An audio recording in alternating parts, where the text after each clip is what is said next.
తెలంగాణ ముఖ్యమంత్రి గౌరవ సోదరులు రేవంత్ రెడ్డి గారు, ఉప ముఖ్యమంత్రి మల్లు భట్టి విక్రమార్క గారు ప్రధానమంత్రి గారిని కలిసిన తర్వాత ఎంఆర్పిఎస్ ప్రెస్ మీట్ జరుగుతుంది. అంతకంటే ముందు సోదరులు రేవంత్ రెడ్డి గారు ముఖ్యమంత్రి కాకముందు మన హైదరాబాద్లో మీట్ ద ప్రెస్ పెట్టినప్పుడు తను ఏం మాట్లాడిండో ఒక అంశం వింటారని ఆశిస్తున్నాను. స్పష్టంగా మిత్రుడు కృష్ణమాదిగ గారికి నేను విజ్ఞప్తి చేస్తున్నా, ఢిల్లీ వెళ్దాం, ప్రధానమంత్రిని కలుద్దాం, తెలంగాణ పార్టీ అధ్యక్షుడిగా నీతో పాటు నేను వచ్చి కాంగ్రెస్ పార్టీ సంపూర్ణంగా ఆర్డినెన్స్ కు మద్దతు ఇస్తుంది. డిసెంబర్ 4 ప్రారంభం కాబోయే పార్లమెంట్ సమావేశాలలో సంపూర్ణంగా మద్దతు ఇస్తామని నేను చెప్తున్నా. అఖిల పక్షాన్ని జమ చేయండి. బీజేపీ అధ్యక్షుడు కిషన్ రెడ్డిని, బీఆర్ఎస్ అధ్యక్షుడు కల్వకుంట్ల చంద్రశేఖరరావును, బీఎస్పీ అధ్యక్షుడు ప్రవీణ్ కుమార్ను అందరం కలిసి ఆల్ పార్టీ ఒక డెలిగేషన్ ఢిల్లీకి వెళ్ళి ప్రధానమంత్రికి ఇచ్చి ఆర్డినెన్స్ ఇమ్మీడియట్ గా తీసుకొని వద్దాము. 48 గంటలలో ఆర్డినెన్స్ ఇవ్వచ్చు ప్రభుత్వం అనుకుంటే, లేకపోతే ఈ ఎన్నికలు దాటితే మళ్ళీ భారతీయ జనతా పార్టీ తిరిగి కూడా చూడదు వర్గీకరణ వైపు. ఇది కేసీఆర్ ఎత్తుగడలో భాగంగా బీజేపీ ప్రకటనలు చేస్తుంది.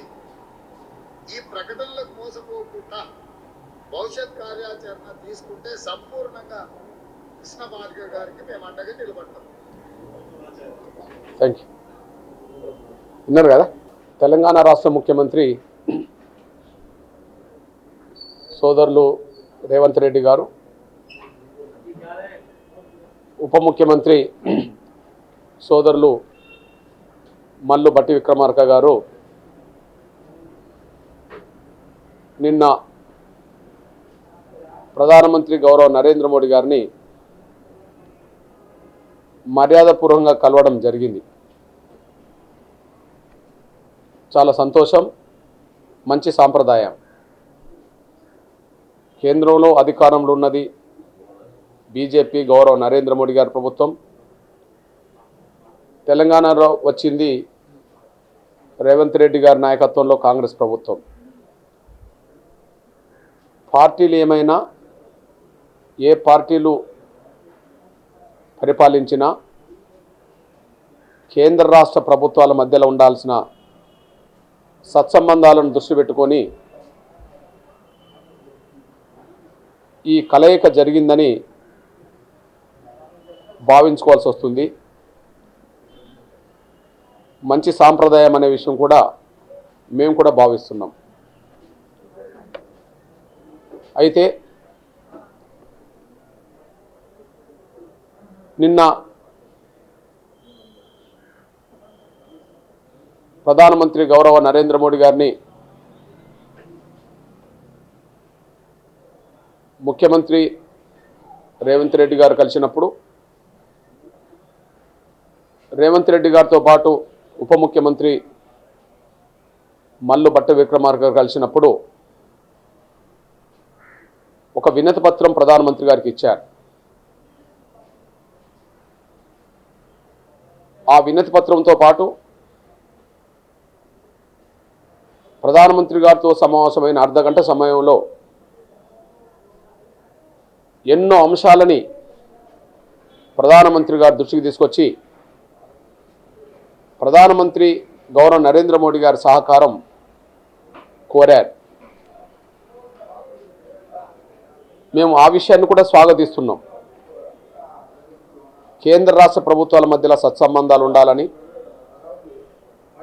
సమస్యలను నేరుగా ప్రధానమంత్రి దృష్టికి తీసుకొచ్చే అవకాశం ముఖ్యమంత్రులకు ఉండాలని,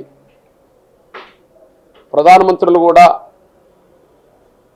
రాజకీయాలకు అతీతంగా ముఖ్యమంత్రులు చేసే విజ్ఞప్తులను పరిశీలించాలని, సమస్యలు పరిష్కరించాలని కూడా మేము కూడా కోరుతున్నాం. నిన్న జరిగిన ప్రెస్ మీట్లో ప్రధానమంత్రి గారు సానుకూలంగా స్పందించాడని, మేము కోరిన ప్రతి అంశాన్ని మీద ఖచ్చితంగా సానుకూలంగా స్పందించారని నిన్న ప్రెస్ మీట్లో చెప్పడం జరిగింది.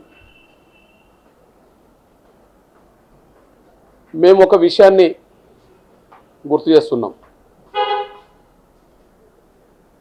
గౌరవ దేశ ప్రధానమంత్రి నరేంద్ర మోడీ గారికి తెలంగాణ ప్రభుత్వం పక్షాన రేవంత్ రెడ్డి గారు ముఖ్యమంత్రిగా, రేవంత్ రెడ్డి గారు ఉప ముఖ్యమంత్రిగా మల్లు భట్టి విక్రమార్క గారు ఇచ్చిన వినతి పత్రంలో దాదాపు 20 అంశాలు ఉన్నట్టుగా స్పష్టమవుతుంది. ఆ 20 అంశాలకు సంబంధం లేకుండా మరిన్ని అంశాలను కూడా ప్రధానమంత్రి గారి దృష్టికి తీసుకొచ్చినట్టుగా చెప్పడం జరుగుతుంది.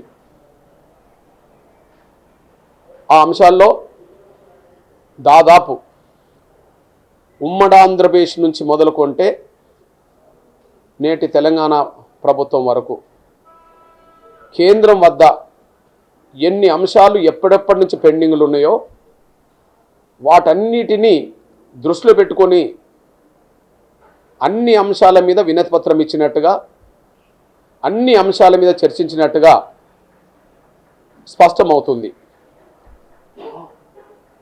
అందుకు ఒక సుదీర్ఘ కాలంగా పెండింగ్లు ఉన్న ఒక ప్రధాన అంశాన్ని మీ దృష్టికి తీసుకొస్తూ తెలంగాణ విభజన చట్టంలో ఉండబడే అంశాల వరకు కొన్ని అంశాలు మీ దృష్టికి తీసుకొస్తాను. ఒక సుదీర్ఘ కాలంగా పెండింగ్లో ఉన్న ఒక ప్రధాన అంశం కాజీపేట రైల్వే కోచ్. నాది సొంతగా ఉమ్మడి వరంగల్ కాజీపేట మండల ప్రాస్తావ్యుని.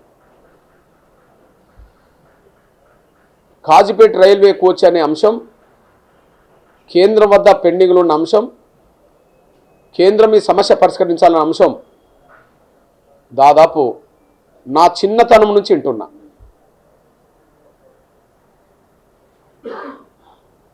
సమాజం మీద ఎంతో కొంత అవగాహన ఉన్నట్టుగా ఒక 4 దశాబ్దాల నుంచి కొంత అవగాహన ఉన్నది. నేను కాజీపేట రైల్వే కోచ్ అనే అంశాన్ని 4 దశాబ్దాల నుంచి వింటున్నా. నేను అంటే దాదాపు 4-5 దశాబ్దాల క్రితం నుంచి ఉండబడే సుదీర్ఘకాలంగా ఉండబడే పెండింగ్ సమస్యను కూడా కేంద్ర ప్రభుత్వం పరిష్కరించాలని చెప్పి కోరిన అంశాల్లో ఉన్నది. చాలా సంతోషమే. అక్కడి నుంచి మొదలుకొని బయ్యారం ఉక్కు పరిశ్రమ నుంచి మొదలుకొని రంగారెడ్డి, మహబూబ్నగర్ రంగారెడ్డి ప్రాజెక్ట్ నుంచి మొదలుకొని విభజన చట్టంలో ఉండబడే ప్రతి అంశం, పెండింగ్లో ఉన్న ప్రతి అంశం పరిష్కరించాలని చెప్పి ఇచ్చిన వినతి పత్రంలో ఉన్నది. చర్చించిన చర్చల్లో కూడా ఉన్నది. అదే సమయంలో వెనుకబడ్డ జిల్లాలకు రావాల్సిన బకాయిల గురించి ఉన్నది. అదే సమయంలో సైనిక స్కూల్ గురించి ఉన్నది. చాలా అంశాలు ఉన్నాయి. అంటే 5 దశాబ్దాల క్రితం నుంచి పెండింగ్లో, కేంద్రం వద్ద పెండింగ్లు ఉండబడే సమస్యల పరిష్కారం నుంచి మొదలుకుంటే తెలంగాణ రాష్ట్రం ఏర్పడే సమయంలో విభజన చట్టంలో ఉండబడే అంశాల నుంచి మొదలుకుంటే విభజన చట్టానికి సంబంధం లేని మరికొన్ని అంశాలను కూడా కేంద్రం వద్ద, గౌరవ ప్రధానమంత్రి వద్ద